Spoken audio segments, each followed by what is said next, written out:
miles per hour. How long will it take you to go 80 miles? I don't know. Why do you keep asking me? What is it? I don't know. I said 10 minutes and you said no. And then I said 80 minutes and you said no. And then I said 8 minutes and you said no. 80 miles per hour.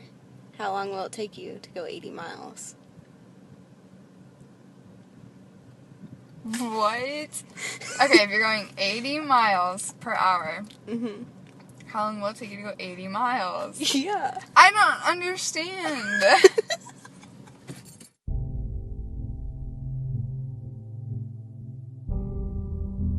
When we send cameras up into the sky, called satellites, they say otherwise. Well, like I understand you don't believe in that, but like that's the evidence we have. And just to get onto the ice wall point, in 10,000 years of human civilization, not one has ever documented an ice wall.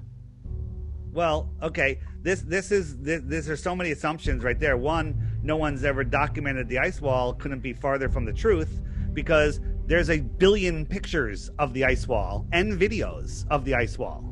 Right? There's no even. It's not a wall. It's just the shoreline. There's a difference between, a glacier and high ice. This is not a glacier. This is the shoreline of Antarctica.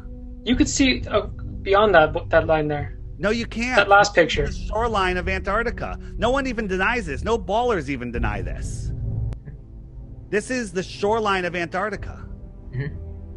Okay, it is the water that it is the land that contains the water. You can't have a container. Water cannot exist without a container, without breaking up. Water is level. There's Antarctica, and the tens of thousands of years. Gravity being the container. Hold on.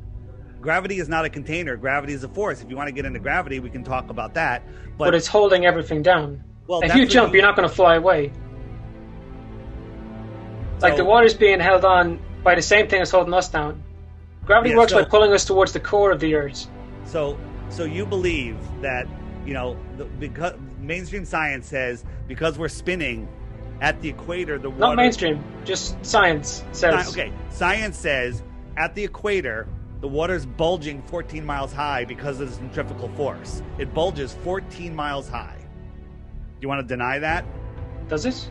That's what science says. Well, it's pretty hard to figure out because, it's spinning so slowly. We make one rotation every 24 hours. It's still going 1,000 miles an hour. I'd argue that.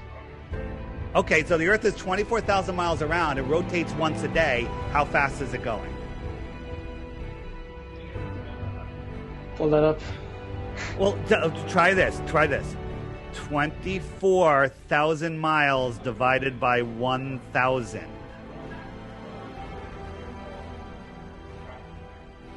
24,000 divided by 24. Try that. Thomas, you want to take a stab at it? What's 24,000 miles divided by 24 hours? That's 1,000. Something like that. Something like what? 1,000. Yeah, 1,000 miles an hour. That's how fast it's going. And when you're going 1,000 miles an hour, you're dropping at like 5 miles a minute. Okay? We have all of these motions are going on. And somehow we, with the equator bulging 14 miles high, but we have lakes that don't bulge at all. They don't even ripple, right? 14 miles high, an airplane flying from the north to the south has to climb an extra 3 times its height just to skim over that bulge. That never happens. If you're a mile from the North Pole, how fast are you spinning?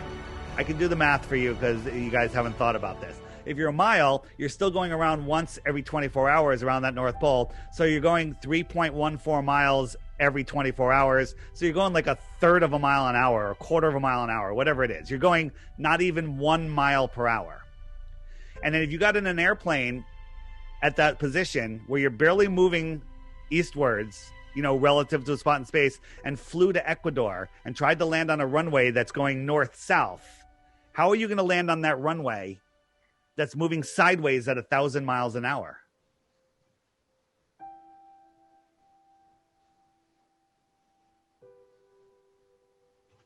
You've lost me there.